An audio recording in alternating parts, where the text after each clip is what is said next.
Selamat malam teman-teman semua. Hari ini kita akan belajar ilmu pengetahuan alam, tapi karena teman-teman KPA belum ada hadir di kelas, saya akan memberitahukan bahwa kelas sudah dimulai. Kita tunggu sebentar ya.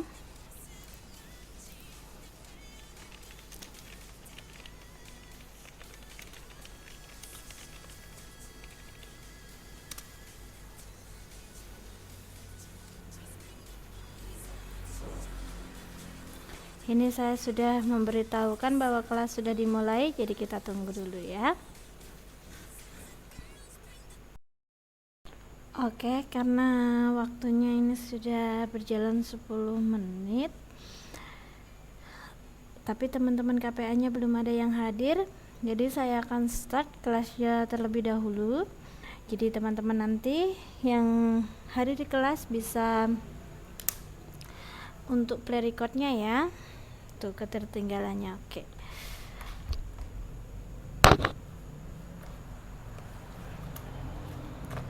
Oke, assalamualaikum warahmatullahi wabarakatuh. Selamat malam teman-teman semua. Hari ini untuk pertama kali ya kita belajar setelah libur panjang Idul Fitri. Jadi hari ini hari Senin tanggal 3 Juli 2017. Kita akan belajar ilmu pengetahuan alam, masih tentang bab perkembangbiakan. Kemarin kita sudah belajar tentang perkembangbiakan hewan dan juga tahapan-tahapan pertumbuhan dan perkembangan manusia. Nah, melanjutkan materi yang sebelumnya yaitu tentang perkembangbiakan tumbuhan secara generatif atau secara kawin, dan kita sudah sampai pada subbab penyerbukan dan pembuahan. Tapi sebelum saya masuk ke dalam materi, mari kita berdoa bersama-sama terlebih dahulu supaya nanti proses belajarnya dapat berjalan dengan lancar dan dapat dipahami dengan mudah ya. Berdoa, saya persilahkan.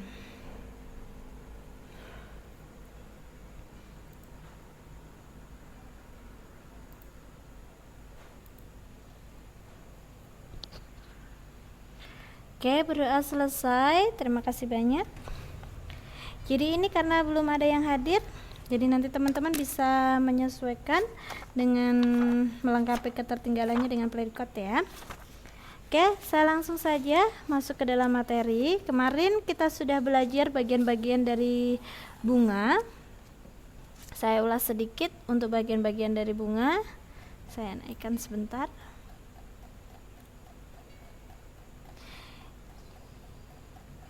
Oke. Nah, ini dia bagian-bagian dari bunga. Di sini kita bisa lihat kita mulai dari tangkai sari dulu ya. Jadi ini tangkai sari ini yang berfungsi untuk menghubungkan antara bunga dengan batang. Nah, di atas tangkai bunga ini ada namanya dasar bunga ya. Nah, di dekat dasar bunga ada seperti daun tetapi kecil ya. Itu yang disebut dengan daun kelopak. Kemudian pada bunga kita sering melihat bunga dengan warna yang warna-warni. Nah, warna yang warna-warni itu indah sekali ya. Itu adalah mahkota dari bunga. Nah, kalau kita lihat lebih detail lagi, di dalam mahkota ini itu ada yang namanya kepala putik ya. Jadi kalau saya biasa ngambil ini bunga sepatu, ada yang menjulur panjang seperti ini. Ini yang kuning-kuning kecil-kecil. Nah, di sini ada 4 ya yang berwarna merah. Nah, kalau pada bunga sepatu, nah yang paling ujung dan paling panjang ini adalah namanya kepala putik ya. Terus yang kecil-kecil berwarna kuning, kalau di sini nih banyak sekali, ini namanya benang sari. Di mana kepala putik ini dia berfungsi sebagai sel kelamin betina, sementara benang sari adalah sel kelamin jantannya. Nah, di bawah putik dan benang sari itu ada seperti biji kecil. Nah, kalau itu dibuka itu akan terdapat bakal biji di dalamnya ya. Itu bagian-bagian dari bunga. Nah, dari bunga ini akan terjadi penyerbukan. Nah, setelah terjadi penyerbukan, itu akan menghasilkan untuk tanaman dikotil ya, dua kemping lembaga, itu dia akan menjadi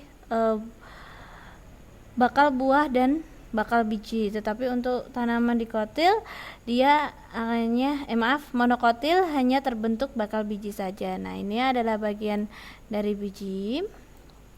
Di sini yang paling luar ini ya, ini dilapisi oleh selaput biji ya. Nah, ini namanya keping biji. Fungsinya dia sebagai cadangan makanan untuk calon individu baru. Nah, dalam biji itu kita bisa melihat seperti ada tunas kecil ya di bagian ujung atasnya.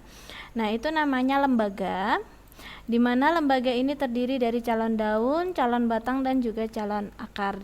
Nah, ketika biji ini berkecambah dan tumbuh, nah lembaga inilah yang akan menjadi tanaman baru. Nah, sekarang kita akan belajar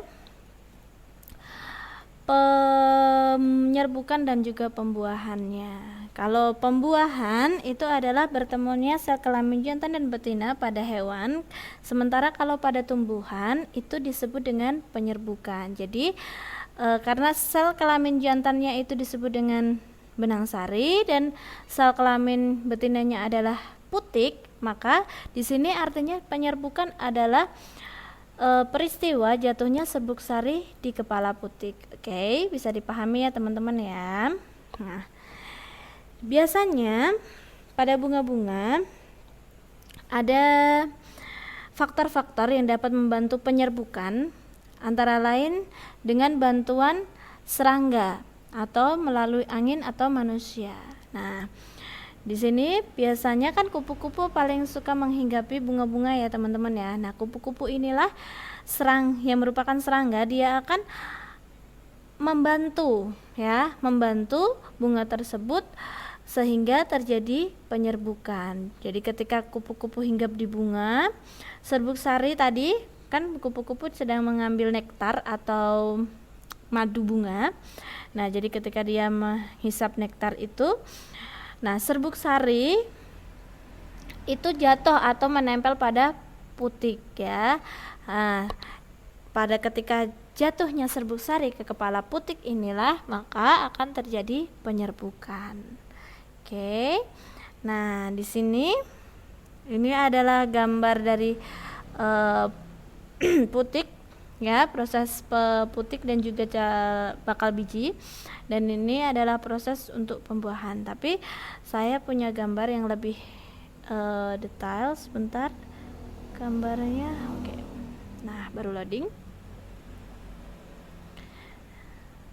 Nah, di sini saya punya gambar. Di sini saya akan mengajak teman-teman untuk mengenal tadi kalau di buku modul kita itu proses pembuahannya itu hanya ini ya, secara general. Jadi ketika benang sari jatuh kepada putik, dia akan membentuk buluh benang sari ya yang menuju ke bakal biji. Di situ dia akan membuahi ya. Kalau kita kenal dengan pembuahan endosperm atau pembuahan dikotil ya, angiospermon atau dikotil, dia akan terjadi dua pembuahan di mana nanti akan satu inti generatif ya akan membuahi ovum atau sel telur, dan satunya dia akan membuahi inti kandung lembaga sekunder. Nah, seperti apa nanti kita akan lihat di sini. Nah, sebelum saya menjelaskan tentang proses pembuahan, saya ingin mengajak teman-teman mengingat bagian-bagian bunga. Di sini saya punya gambarnya ya. Nah, sekali lagi di sini saya akan mengajak teman-teman untuk mengenal. Sebentar, saya perbesar dulu tulisannya. Pembuahan ganda atau pada tanaman dikotil, sering disebut dengan angiosperma. Angiosperm. Ya. Nah, di sini kita balik lagi ke bagian-bagian bunga. Pada nomor 1 ini ya. Ini saya ganti warnanya biar kelihatan dulu warna merah. Jadi dari sini ke sini ya teman-teman ya. Ini namanya putik. Ya. Nah, di bagian ujung ini adalah kepala putik. Berarti nomor 1 ini adalah putik. Nah, putik ini sekali lagi itu adalah sel kelamin betina. Nah, di sini ini adalah nomor 2. Jadi yang kecil-kecil ini banyak. Ini adalah benang sari.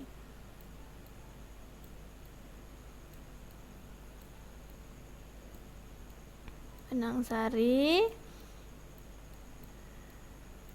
Nah, kalau di bagian ujungnya ini adalah kepala benang sari ya. Nah, nomor 3 ini adalah yang ditunjuk itu adalah yang warna-warni ini. Ini adalah mahkota. Gambarnya tidak begitu jelas ya. Mahkota bunga. Mahkota bunga. Nah, yang bagian dalam ini adalah bakal biji. Nanti dimana kalau terjadi penyerbukan, proses penyerbukannya inilah yang akan terjadi di bakal biji ini. Oke. Nah, jadi hari ini kita akan belajar untuk pembuahan ganda pada tanaman dikotil atau angiosperm. Tadi ya, pada bunga tadi benang sari ya, di dalam benang sari ini terdapat serbuk sari. Jadi seperti serbuk kuning-kuning itu namanya serbuk sari. Serbuk sari dia jatuh ke kepala putik. Nah, ketika di kepala putik ini ya teman-teman ya. Nah, ketika jatuh di kepala putik maka terjadilah proses penyerbukan. Nah, di saat itu serbuk sari dia akan membentuk buluh serbuk sari. Jadi seperti lubang ya, yang dimana ini adalah jalan menuju ke bakal biji ini ya. Oke, seperti ini tadi lebih detailnya. Nah, setelah serbuk sari ya, dia membentuk buluh serbuk sari, dia akan dalam ini ya, dalam proses perjalanan dia dari kepala putik menuju ke bakal biji tadi ya, dalam buluh serbuk sari dia akan membelah menjadi 3 inti ya. Nah, dia akan membelah menjadi, perlu diingat ini posisinya tidak akan berubah. Posisi yang pertama yang paling depan ini adalah inti vegetatif, dimana inti vegetatif ini ya teman-teman dia sebagai penunjuk jalan. Jadi dia akan membukakan jalan ya dari kepala putik menuju ke bakal biji. Nah, untuk inti yang kedua yang di bagian tengah ini namanya inti generatif 1, dan yang ketiga adalah inti generatif 2. Oke, sudah bisa dipahami. Jadi sekali lagi pada pembuahan tumbuhan serbuk sari dia akan membelah menjadi 3 inti. Yang pertama adalah inti vegetatif, kedua inti generatif 1, dan inti generatif 2. Di mana inti vegetatif ini dia hanya sebagai penunjuk jalan. Jadi ketika dia sudah membentuk jalan sampai menuju ke mikropril ya. Mikropil itu adalah ini pintu masuk menuju ovariumnya ini ya, tempat inti selnya ini adalah namanya mikrofil. Nah, setelah dia membuka jalan, nanti ketika sampai di sini inti vegetatif ini akan menghilang ya teman-teman ya. Nah, ketika itu ada dua sel inti ya pada mikrofil atau jalan masuknya ini inti menuju ke bakal biji ini. Nah, itu ada dua sel yang mengapit sel telur atau ovum. Itu disebut dengan sinergit, di mana sinergit ini hanya sebagai inti cadangan ya. Jadi dia mengapit ovum. Jadi nanti setelah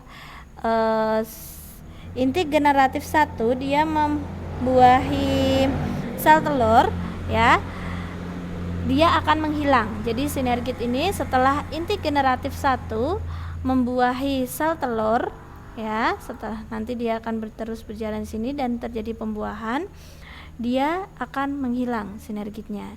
Nah, inti generatif 1 yang bertemu dengan ovum atau sel telur, dia akan membentuk embrio atau zigot, calon individu baru ya.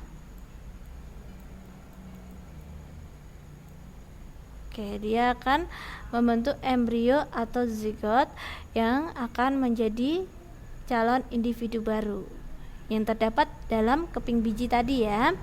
Nah, setelah itu, setelah inti generatif membuahi sel telur, nah inti generatif 2 dia akan masuk juga dan dia akan membuahi inti kandung lembaga sekunder.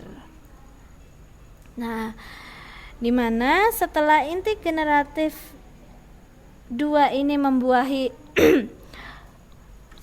kantung lembaga sekunder, dia akan menjadi endosperm atau yang disebut dengan daging buah ya.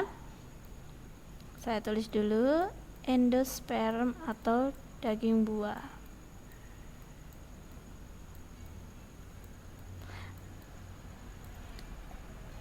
Oke, saya ketik dulu.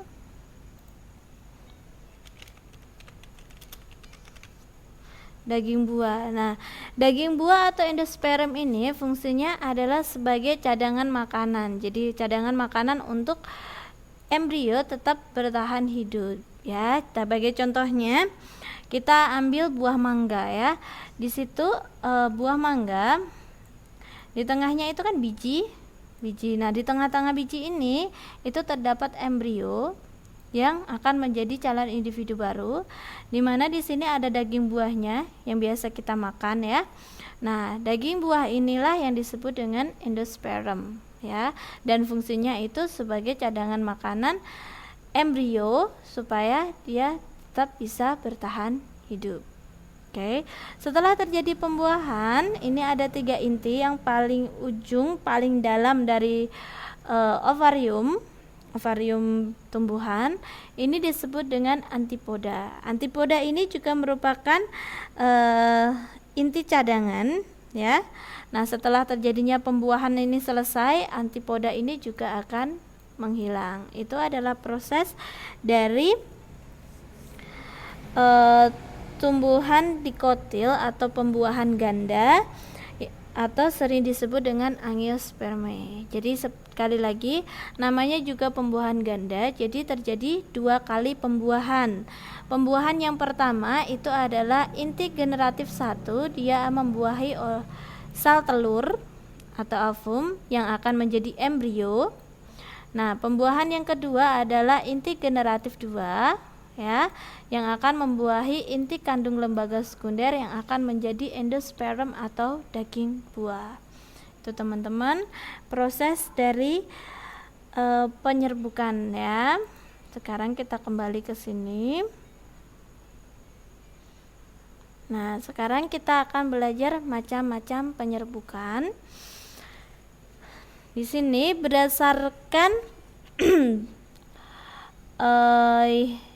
ini kalau di sini disebutkan penyerbukan dapat terjadi dengan bantuan angin, air, hewan, dan manusia. Jadi berdasarkan penyebab atau faktor terjadinya penyerbukan ya, itu ada 4. Yang pertama itu dengan bantuan air. atau disebut dengan hidrogami. Contoh dari tumbuhan yang mengalami penyerbukan dengan bantuan air adalah pada ganggang air. Oke. Nah, penyerbukan yang kedua dengan bantuan angin itu disebut dengan anemogami.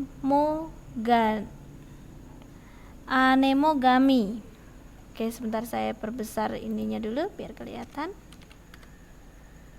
Ini saya sembari cek dulu, teman-teman KPA sudah jalan 30 menit tapi belum ada yang hadir. Coba saya kontak lagi.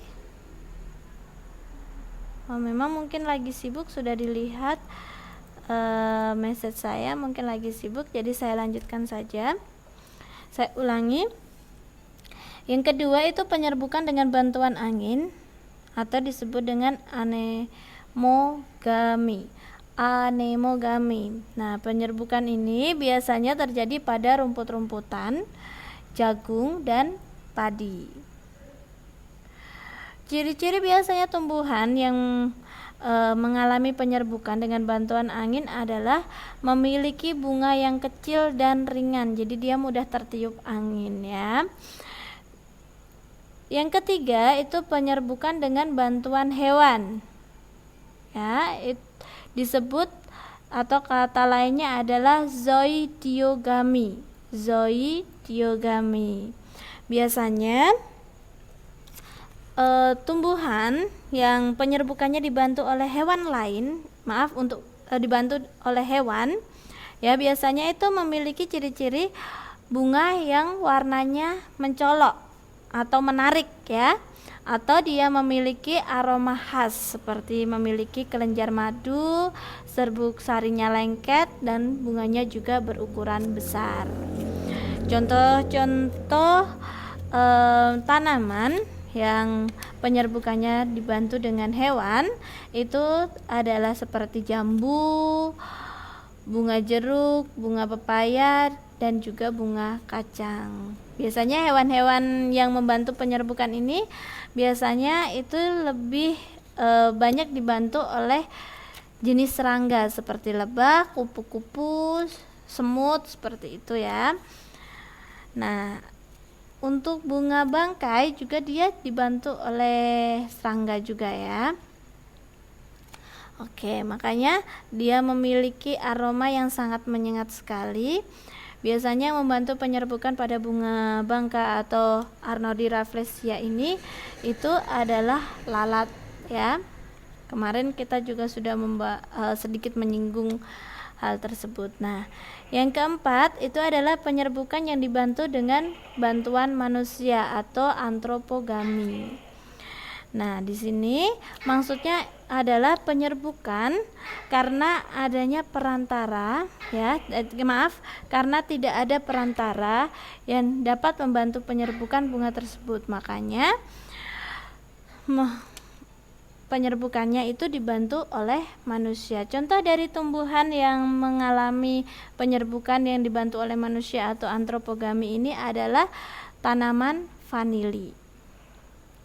Oke, itu adalah penyerbukan dengan beberapa bantuan ya, atau faktor-faktor yang menyebabkan penyerbukan. Yang pertama dengan bantuan air atau hidrogami, yang kedua angin atau anemogami, yang ketiga dengan bantuan hewan atau zoidiogami, dan yang terakhir adalah dengan bantuan manusia atau antropogami. Nah, itu berdasarkan faktor pembantu. Nah, sekarang berdasarkan asal serbuk sari ya, asal serbuk sari yang jatuh di kepala putik.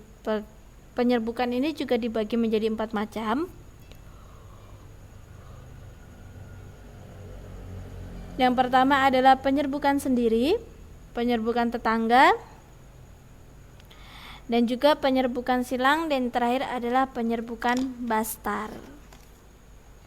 Oke, mari kita bahas satu persatu untuk jenis penyerbukan berdasarkan asal serbuk sari yang jatuh ke kepala putik. Oke, saya cek dulu teman-temannya untuk memberitahukan kelas ini.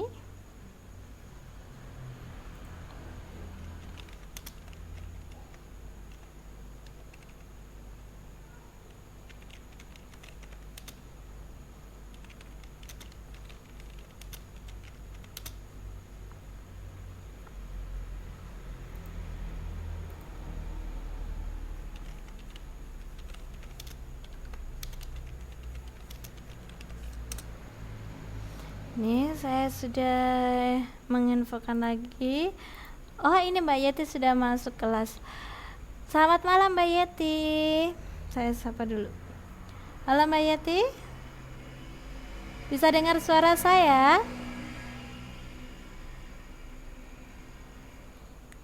Untuk tampilannya bagaimana Mbak Yeti? Oh, oke ya. Ini karena masuknya sudah hampir ini ya, sudah jalan 25 menitan, hampir 30 menit. Tadi saya sudah membahas tentang ini penyerbukan. Jadi saya sudah membahas tentang proses penyerbukan terutama pada tanaman dikotil atau keping lambaganya 2 ya. Keping lambaganya ada 2 atau yang disebut dengan angiospermae, dan juga faktor-faktor pembantu terjadinya penyerbukan pada tanaman. Nanti Mbak Yeti bisa play recordnya ya untuk ketertinggalannya. Jadi saya lanjutkan ini ke materi selanjutnya. Jadi Mbak Yeti menyesuaikan dulu ya Mbak Yeti ya. Oke, saya lanjutkan. Saya ulangi. Sekarang kita akan belajar jenis-jenis penyerbukan berdasarkan asal benang sari, asal serbuk sari yang jatuh ke kepala putik.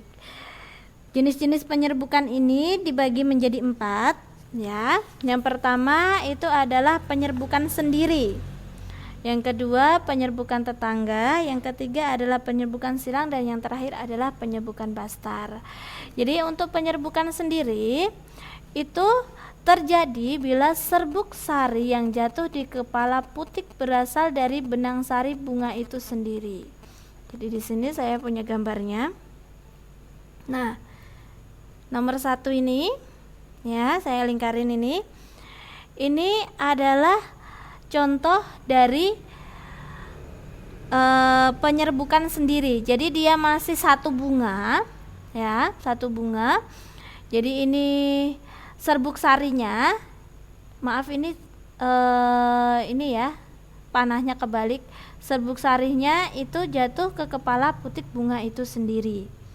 Oke, bisa dipahami Mbak untuk yang penyerbukan sendiri? Mbak Yeti bisa dipahami untuk penyerbukan sendiri.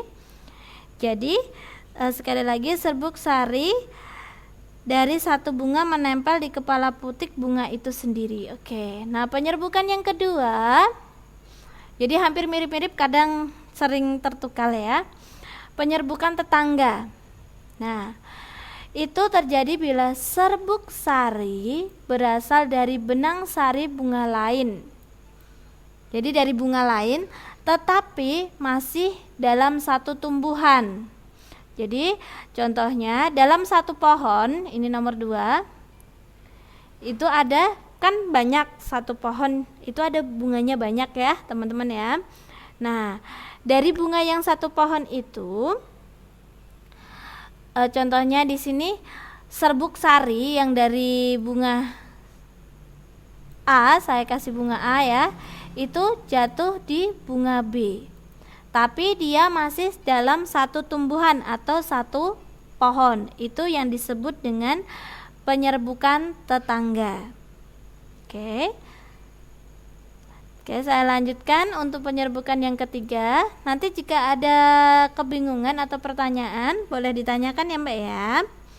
Yang ketiga adalah penyerbukan silang.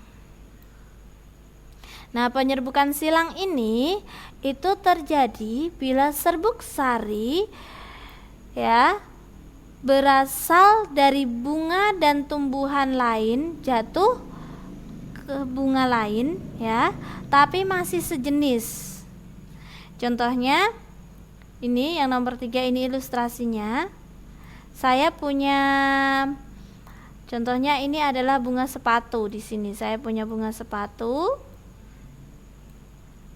Nah, ini saya punya bunga sepatu di sini.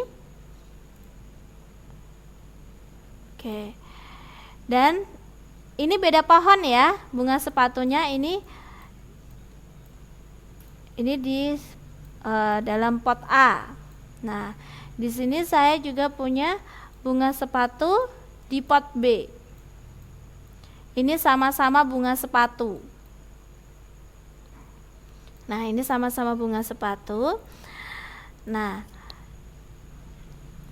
di sini serbuk sari ya, yang dari pot A itu jatuh ke putik pot B. Ini sama-sama bunga sepatu.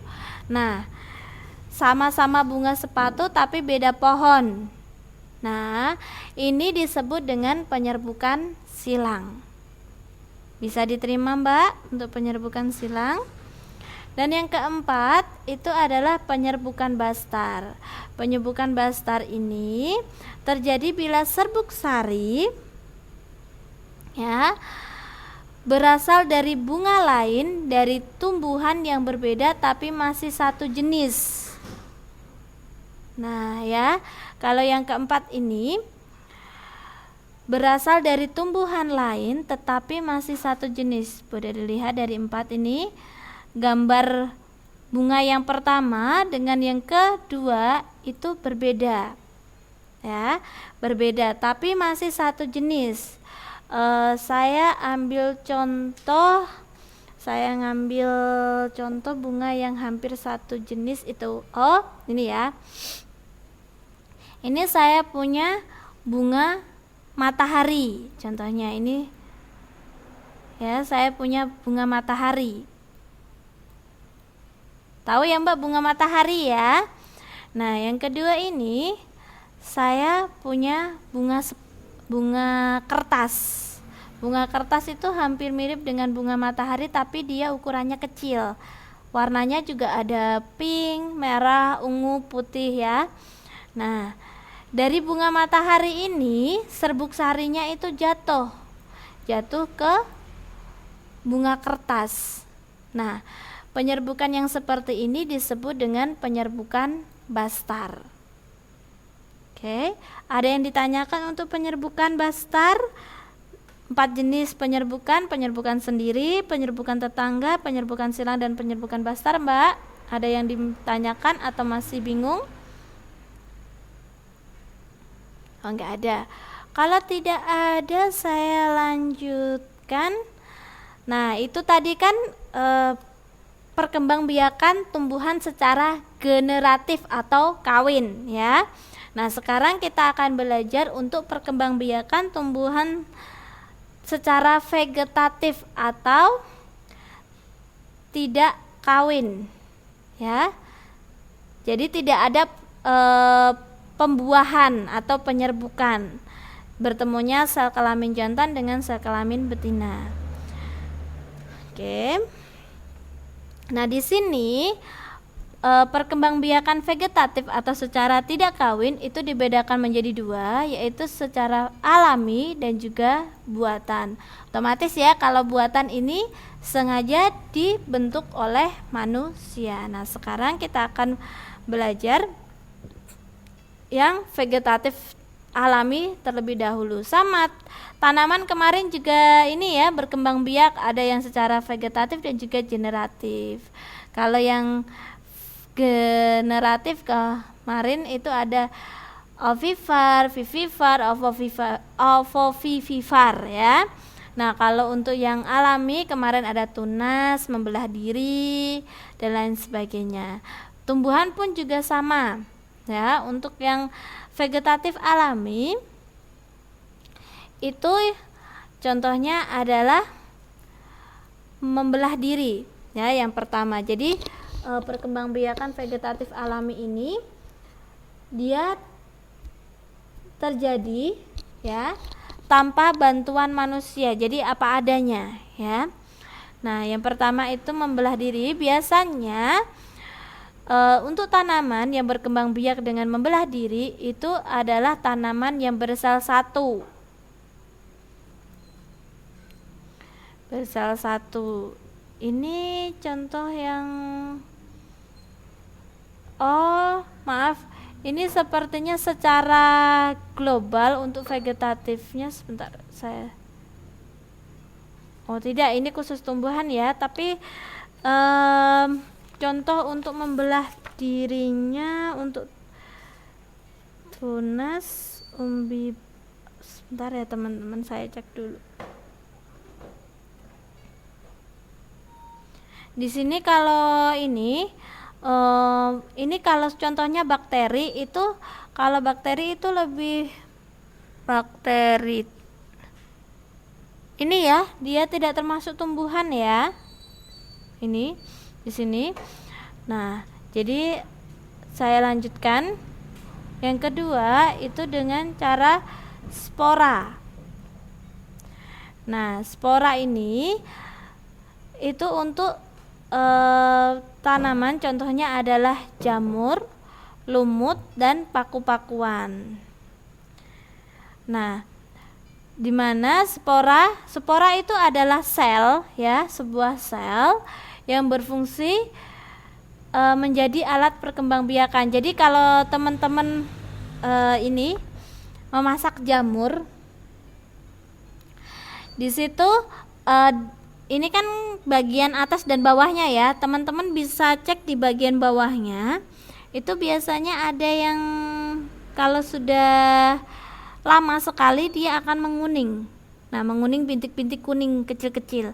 Nah, bintik-bintik kuning kecil-kecil itulah yang disebut dengan spora. Pernah menemukan yang seperti itu, Mbak? Atau mungkin teman-teman tanaman lumut. Kalau tanaman lumut ini sangat kecil sekali ya. Itu kadang ada yang bisa dilihat kasat mata, ada yang tidak ya. Biasanya kalau yang tidak bisa yang bisa dilihat itu ada daunnya kecil-kecil ya. Nah, di sini ada yang tinggi seperti ini. Nah, tinggi yang seperti ini terus seperti kuncup ini, itu adalah tempat menyimpan spora. Jadi hampir sama seperti bunga, ketika dia mekar itu dia jatuh, nah dia akan menjadi tanaman baru seperti itu. Nah, di sini tidak disebutkan. Oh, ini ada tunas di bawah. Nah, selain spora ada juga umbi batang ya, perkembangbiakan tumbuhan secara alami. Nah, umbi batang adalah batang ya, namanya batang, tapi dia tumbuh di dalam tanah ya. Nah, batang ini yang di dalam tanah ini dia akan menggelembung sehingga membentuk menjadi umbi. Nah, umbi ini ya teman-teman ya, tidak lagi berfungsi sebagai batang, tetapi dia berfungsi untuk menyimpan cadangan makanan dan banyak mengandung karbohidrat. Kan energi ya di situ ya, dia sebagai sumber energinya. Contoh dari tanaman yang berkembang biak dengan umbi batang ini adalah umbi jalar dan kentang. Jadi umbinya itu bukan umbi ya, tetapi dia batang yang menggelembung. Ya, itu adalah contoh dari tumbuhan yang berkembang biak dengan umbi batang. Oke, ini kalau di sini nih, ini adalah contoh dari tanaman kentang ya. Di sini ini menggelembung, ini bukan akar ya, bukan akar yang menggelembung, tapi batang yang menggelembung ya. Nah, yang keempat itu adalah umbi lapis. Tentu kita tahu ya lapis itu seperti apa, dia bertumpuk-tumpuk banyak sekali. Jadi kalau ini teman-teman langsung bisa, biasanya gampang diingat ya. Oh, ini baru masuk ini jawaban Mbak Yeti nih, baru terlihat di saya. Oke, nah saya lanjutkan. Jadi ciri-cirinya itu adalah dia memiliki berlapis-lapis ya umbinya. Umbinya itu kalau dibelah dia akan berlapis-lapis. Nah, itu ciri dari tumbuhan yang berkembang biak dengan umbi lapis. Nah, umbi lapis ini itu adalah lapisan daun yang berdaging. Nah, fungsinya sama, dia sebagai cadangan makanan. Jadi di sini adalah sebenarnya dia itu adalah daun, tapi dia berdaging. Biasanya di bagian tengah sini ya teman-teman ya, ini terdapat tunas. Ya, ini terdapat tunas. Nah, tunas yang terbentuk di tengah umbi lapis itu disebut dengan siung. Ya, kalau teman-teman membelah bawang ya, baik itu bawang putih maupun bawang merah, itu di tengah-tengahnya seperti ada, kalau bawang putih biasanya berwarna sedikit berbeda, ada kadang hijau, ada yang putihnya itu lebih gelap ya, itu adalah tunasnya. Kalau bawang merah dia kan semakin ke tengah semakin kecil. Nah, yang semakin kecil itu dia itu adalah tunasnya. Nah, biasanya tunas ini pada umbi lapis itu disebut dengan siung. Oke. Nah, untuk siung yang terpelihara jadinya dia tetap berkembang bertambah banyak ya. Dia akan menghasilkan umbi baru ya, teman-teman ya. Contoh dari tanaman yang berkembang biak dengan umbi lapis itu ada bawang merah, bawang putih, bawang daun ya, bunga bakung dan juga bunga lili. Kalau bunga lili kalau kita tarik di bawahnya dia itu ada ini seperti ini. Ini akarnya. Nah, ini kalau kita belah juga sama seperti bawang bentuknya, tapi sejenis yang seperti itu di Indonesia bunga lili ya banyak ya. Itu biasanya berwarna putih. Itu contoh untuk umbi lapis. Ada yang ditanyakan sampai sini, Mbak? Ada yang ditanyakan? Sembari nunggu konfirmasi dari Mbak Yeti, saya lanjutkan.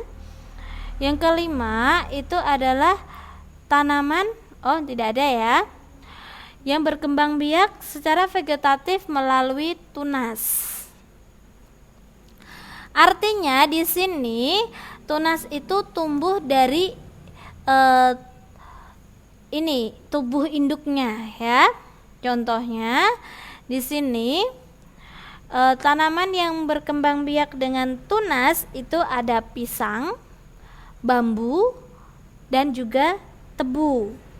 Nanas juga dia berkembang biak dengan ini ya, tunas ya. Nah, kalau untuk tanaman pisang, tunasnya itu biasanya tumbuh dari pangkal dari bawah sini. Ya. Nah, tunas itu akan tumbuh semakin besar dan akan menjadi tanaman pisang baru. Jadi biasanya jarak tunas-tunas yang tumbuh dari induknya ini dia itu berdekatan ya, tidak akan jauh ya. Nah, sekali lagi contoh dari tanaman yang berkembang biak dengan tunas itu ada pisang, tebu, nanas dan juga bambu. Oke. Nah, yang keenam itu adalah akar tinggal atau rizoma.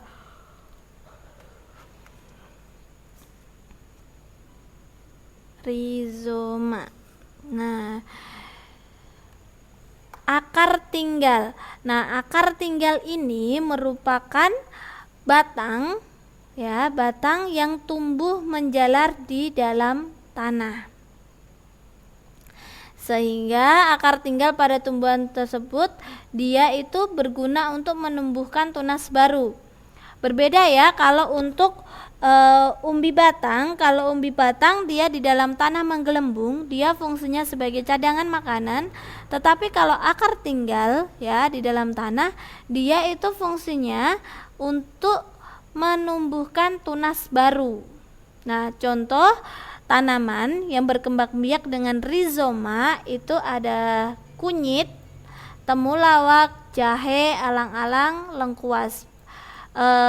Berarti kalau dari sini kita tahu itu adalah jenis apa ya namanya? Jenis kunyit-kunyitan ya, semua jenis kunyit. Itu biar dia berkembang biak dengan akar tinggal atau rizoma. Nah, di sini teman-teman tahu ya, pasti pernah melihat tanaman jahe ya. Kalau di dapur biasanya dipakai juga sebagai campuran masakan ya. Nah, bagaimana sih kalau kita ingin menanam jahe? Nah, tidak perlu ini ya susah-susah ya. Dari tanaman jahe ini ya teman-teman ya, itu cukup kita pendam saja di dalam tanah dan disiram. Nanti tanaman tersebut akan tumbuh menjadi individu baru. Oke, ini waktunya sudah diingatkan tinggal 5 menit karena tadi teman-teman masuk, saya startnya nunggu teman itu, sebelum startnya itu 10 menit, saya tambah 10 menit lagi ya. Oke.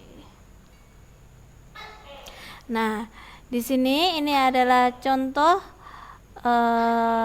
atau gambar dari tanaman yang berkembang biak dengan rizoma. Nah, jadi di sini ya teman-teman ya, ini adalah batang. Dia sebenarnya batang di dalam tanah.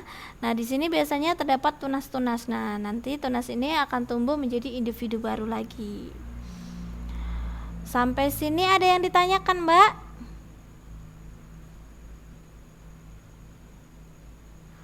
Kalau tidak ada, saya lanjutkan ke perkembangbiakan vegetatif. Yang ketujuh itu dengan cara ini geragi atau stolon ya.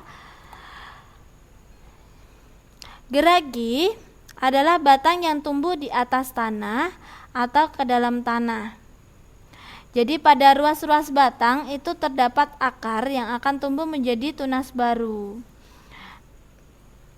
Nah, tunas-tunas baru yang terbentuk akan tumbuh menjadi tumbuhan baru dan tidak tergantung pada induknya. Jadi ketika batang ini ya, ini kan ada ruas-ruas akarnya, jadi dia akan menjadi tanaman baru lagi. Nah, ketika itu kita potong, ini kita potong, dia itu tetap bisa hidup dan yang ini juga bisa hidup. Oke. Nah, kalau tumbuhan yang seperti ini itu berkembang biak dengan cara stolon atau geragi. Contoh dari tumbuhan stolon ini adalah semanggi, stroberi, dan pegagan. Selain itu ada juga arbei. Ya, itu juga berkembang biak secara vegetatif melalui stolon atau geragi. Jadi di batangnya, kalau ini saya ini ya punya tanaman stroberi. Jadi dari tanaman ini dia itu seperti ada batang yang menyulur. Nah, nanti di sini dia punya tunas baru. Di sini ada akarnya. Nanti dia menyulur lagi. Di sini ada daun dan juga akar lagi. Nah, ini ya kalau ini stroberi, nanti ini kan tanaman utama ya di tanah. Nanti kita tanam. Ini kita tanam. Nah, ketika itu kita potong. Ini kita potong.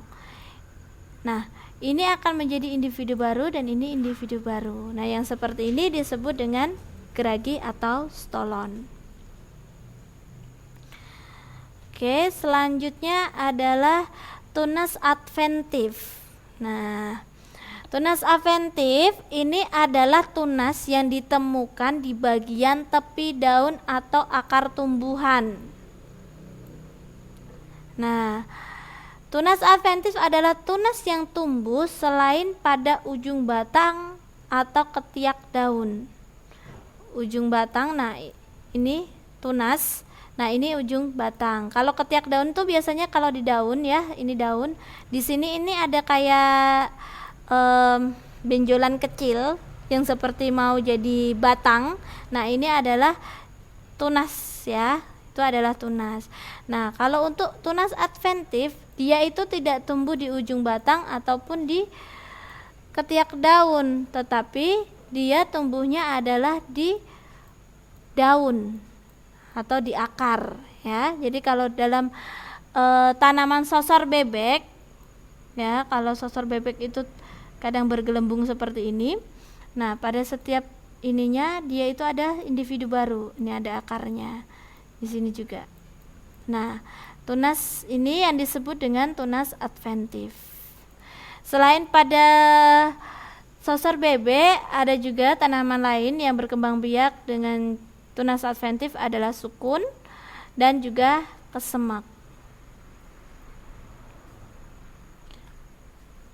Kalau untuk sukun dan kesemek, ini tunas adventifnya berada pada akar ya. Kalau sosor bebek, tunas adventifnya pada daun. Oke, sebentar saya cek dulu batang tunga, lapis, tinggal lagi spora. Nah, teman-teman, tadi kan awal-awal untuk perkembangan vegetatif ya pada tumbuhan itu membelah diri. Nah, contoh tadi kan dia memberikan bakteri. Tadi saya sudah menyebutkan kalau bakteri ini bukan jenis dari tumbuhan ya. Nah, sekarang saya ini punya contoh dari perkembangbiakan tumbuhan secara vegetatif alami melalui membelah diri. Contohnya adalah ganggang hijau. Jadi tanaman ganggang ya. Tanaman ganggang itu kalau kita kenal itu rumput laut ya, biasanya itu kita sering ya, kalau tidak tahu jenis tanaman ganggang itu contohnya biasanya kita sering bertemu itu ganggang, itu adalah rumput laut. Itu adalah jenis atau contoh dari tanaman ganggang. Jadi ada ganggang hijau, jadi dia berwarna hijau, ada ganggang coklat, ada ganggang merah dan juga ganggang biru.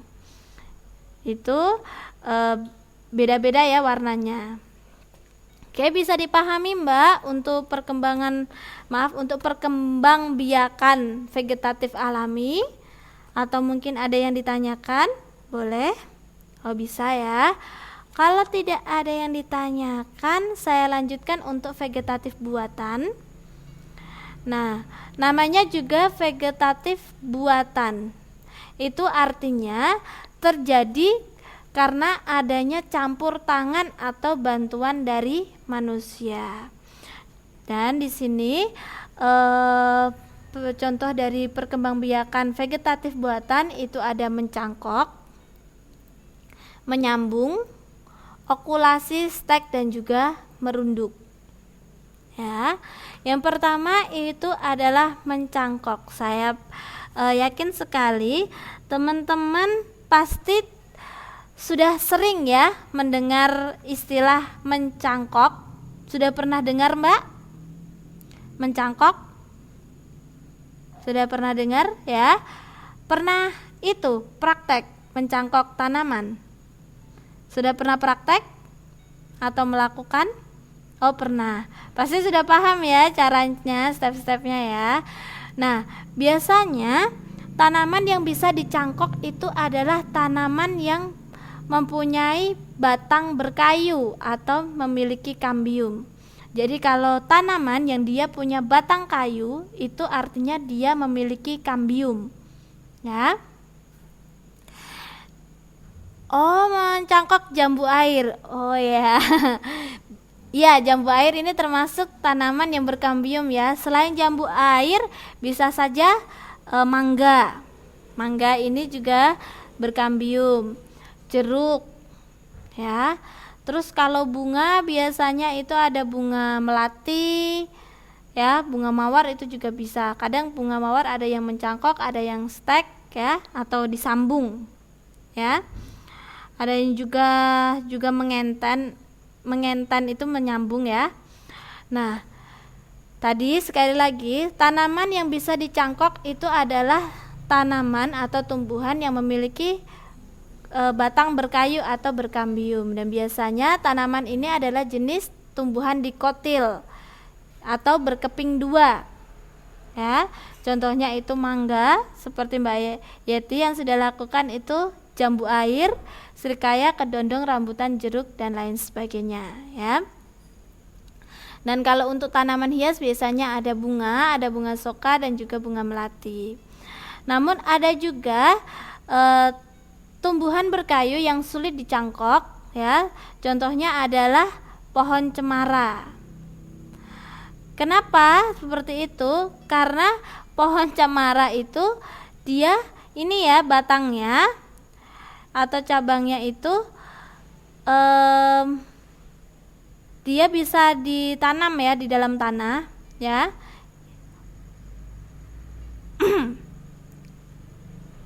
Jadi tidak perlu mencangkok untuk cemara, jadi hanya perlu dipotong dan ditanam di dalam tanah, ya. Nah, keunggulan dari mencangkok ini teman-teman, dia ada keunggulannya. Sudah diingatkan 5 menit lagi. Saya lanjutkan dulu untuk menyelesaikan ini mencangkok.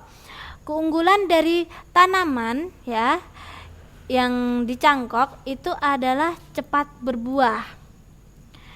Terus kualitas buahnya itu sama dengan induknya. Jadi kalau induknya yang kita cangkok itu rasanya manis, ya, hasil tanaman cangkokan kita ini buahnya juga akan terasa manis.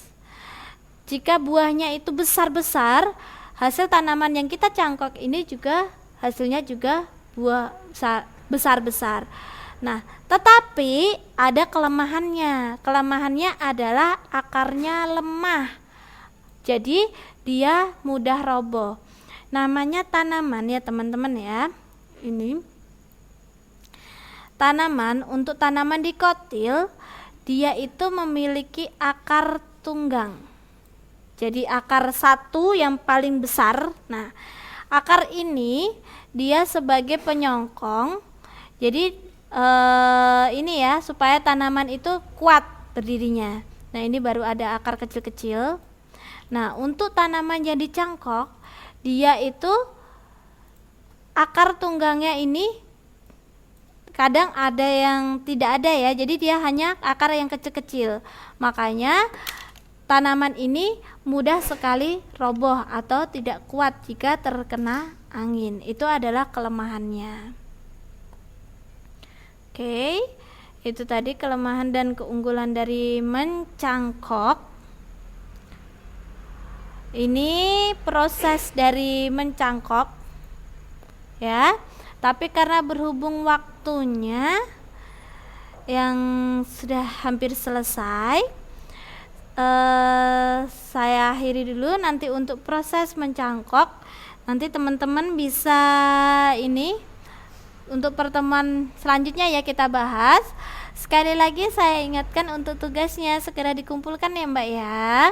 Nanti sebentar lagi saya juga akan share untuk tugas mapel yang lain. Itu kan kemaunnya mapel baru, mapel tambahan ya dengan bahasa Inggris. Jadi masih ada tugas IPA, matematika, IPS, bahasa Indonesia dan juga pendidikan kewarganegaraan. Tapi nanti untuk sementara tugasnya nanti saya akan berikan insya Allah setelah UTS ya. Ini kan teman-teman di grup Pak Fares sudah share soal belum Mbak untuk UTS-nya? Belum ya sepertinya ya.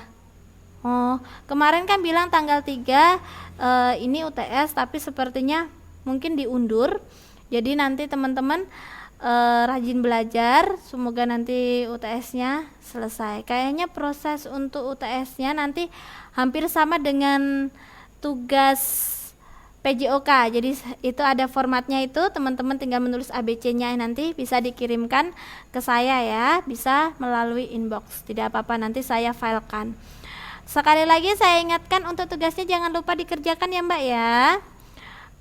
Hari ini kita sudah belajar lumayan banyak, ada proses penyerbukan, faktor-faktor yang menyebabkan penyerbukan dan jenis-jenis penyerbukan, dan juga perkembangbiakan tanaman secara vegetatif alami dan vegetatif buatan. Kita baru sampai ke mencangkok. Untuk materi selanjutnya kita akan lanjutkan ke minggu depan. Sampai sini ada yang ditanyakan, Mbak?